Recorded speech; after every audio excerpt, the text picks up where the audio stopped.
Pearl Harbor पर हुए हमले से हिल गया था अमेरिका। इस अटैक का नहीं था उसे अंदेशा, जाने जापान की क्या थी योजना। 7 दिसंबर 1941 की सुबह आज से 80 साल पहले द्वितीय विश्व युद्ध के दौरान आज ही के दिन जापान ने अमेरिका के पर्ल हार्बर पर हमला किया था। द्वितीय विश्व युद्ध में यह अमेरिकी जमीन पर पहला हमला था, जो अमेरिका के पर्ल हार्बर में स्थित नेवल बेस पर किया गया था। इस हमले ने पूरी तरह से अमेरिका के होश उड़ा दिए थे। पर्ल हार्बर में क्या हुआ था? जापान ने 1 घंटा 15 मिनट तक अमेरिकी पर्ल हार्बर स्थित नौसैनिक अड्डे पर बमबारी की थी। जापान अमेरिका के ईंधन टैंकों को अपना निशाना बनाना चाहता था, लेकिन ऐसा हो नहीं पाया था। जापान को लगता था कि पर्ल हार्बर में बड़ी संख्या में अमेरिकी विमान वाहक जहाज मौजूद होंगे, लेकिन असल में ऐसा नहीं था। इस हमले में अमेरिका के फोर्ड द्वीप में स्थित नौसैनिक वायु केंद्र और बंदरगाह पूरी तरह से नष्ट हो गए थे।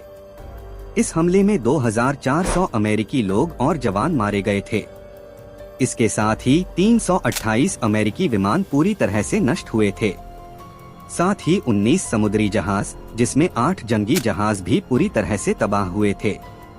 वहीं हमले में जापान के भी 100 से ज्यादा सैनिक मारे गए थे। जापान के इस हमले से दूसरे विश्व युद्ध ने एक नया मोड़ ले लिया था।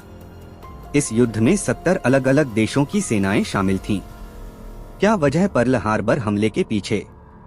जापान का पर्ल हार्बर पर यह पहला हमला अमेरिका के लिए बेहद चौंकाने वाला था।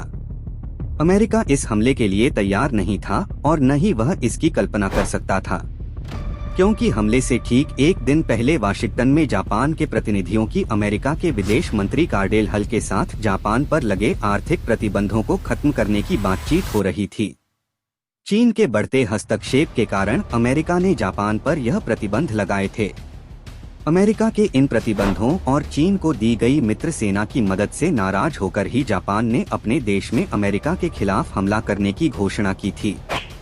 जापान की ओर से पर्ल हार्बर हमले के बाद अमेरिकी राष्ट्रपति फ्रैंकलिन डी रूजवेल्ट ने सीधे तौर पर दूसरे विश्व युद्ध में शामिल होने का ऐलान कर दिया था, जिसके बाद अमेरिका के युद्ध में शामिल होने से यूरोप की स्थिति काफी बदल गई। खास तौर पर ब्रिटेन को अमेरिका का भरपूर साथ मिला और उसने एक मजबूत देश बनकर इस विश्व युद्ध में अपनी भूमिका निभाई। कैसे हुआ पर्ल हार्बर हमले का अंत? इसके बाद 1941 में अमेरिका के पर्ल हार्बर पर जापान की ओर से किए गए इस हमले का बदला मानते हुए दूसरे विश्व युद्ध का अंत 4 साल बाद अमेरिका ने 1945 में जापान के 2 शहरों हिरोशिमा और नागासाकी पर परमाणु हमला करके किया था। जापान को अमेरिका पर हमला करने की एक बड़ी कीमत चुकानी पड़ी थी। अमेरिका ने पर्ल हार्बर को युद्ध खत्म होने के 1 साल बाद फिर से बसा लिया था, लेकिन जापान को अपने दोनों शहर हिरोशिमा और नागासाकी को दोबारा बसाने से कई साल लग गए थे।